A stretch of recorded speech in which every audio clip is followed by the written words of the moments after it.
few miles downstream from the falls, the Niagara River is so narrow, a musket ball can be fired across it. Here, in the fall of 1812, a second American army prepares to avenge the humiliation of Detroit. On the heights of Queenston, the British watch and wait. In the early hours of October 13th, the garrison at Fort George is roused from bed by the thunder of heavy guns. Brock does not wait for his aides, but gallops off alone into the night toward the sound of fighting. He's not sure if this is a feint or the real thing.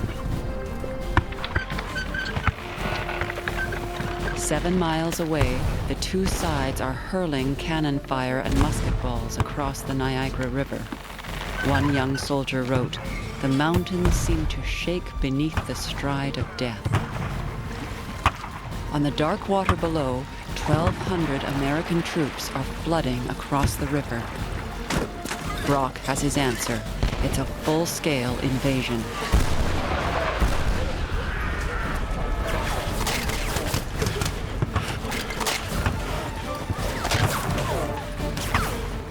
At first, the British guns pin down the Americans on the beach below Queenston Heights.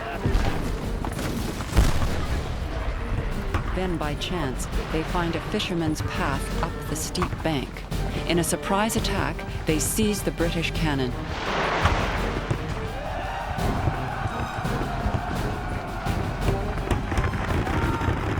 As General Brock arrives, the battle is fast turning in favor of the Americans. At daybreak, he decides on a desperate counterattack. It fails.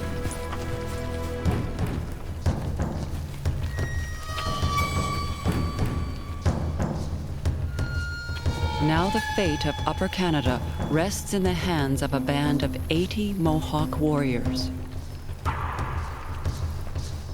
They are led by the adopted son of Joseph Brant, a man named John Norton, who is half Cherokee and half Scot. Comrades and brothers, remember the fame of ancient warriors, whose breasts were never daunted by odds of number. We have found what we came for. There they are. It only remains to fight. Outnumbered 15-1, Norton's warriors strike and run repeatedly. The Americans stagger and cannot consolidate their position. It is a critical failure. At 2 o'clock, 10 hours after the attack began, British and Canadian reinforcements pour into Queenston. Now 1,000 strong with Norton's warriors on the flank, they break cover and advance.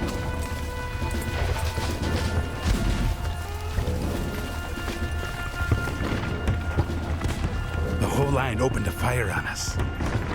We rushed forward. From the side of a hill where they lay, they fired again. We came upon them swiftly. They left their cannon and they ran.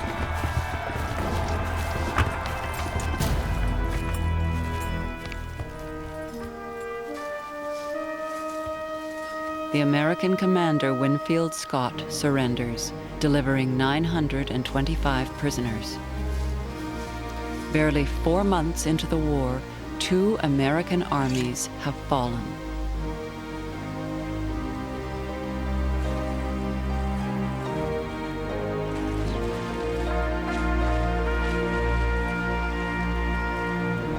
But the battle has been costly. 12 warriors and 2 Mohawk chiefs were killed. The British and Canadians have lost nearly 100 men. But the Americans suffer far worse. Estimates of their casualties range as high as 500.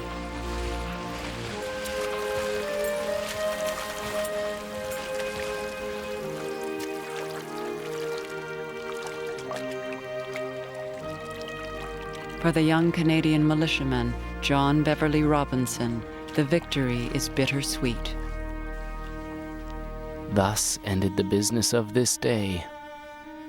The invasion of our peaceful shores has terminated in the entire destruction of their army and the total loss of everything brought over. Still, we have much to sorrow for.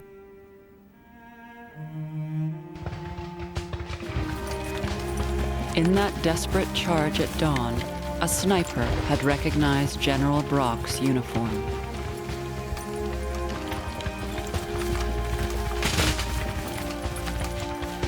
A Canadian volunteer in Brock's regiment saw the shot. One of them took deliberate aim and fired, and our gallant general fell within a few feet of where I stood. "Are you much hurt, sir?" I inquired. He placed his hand on his breast and made no reply, and slowly sunk down.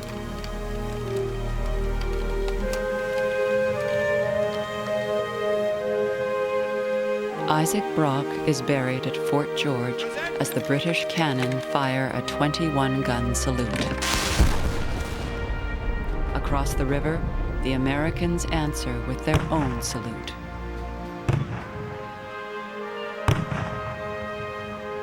Brock will be remembered as the savior of Upper Canada, a place he didn't much care for and whose people he never trusted. But in that critical first year of the war, he bought the province time and gave it a reason to fight.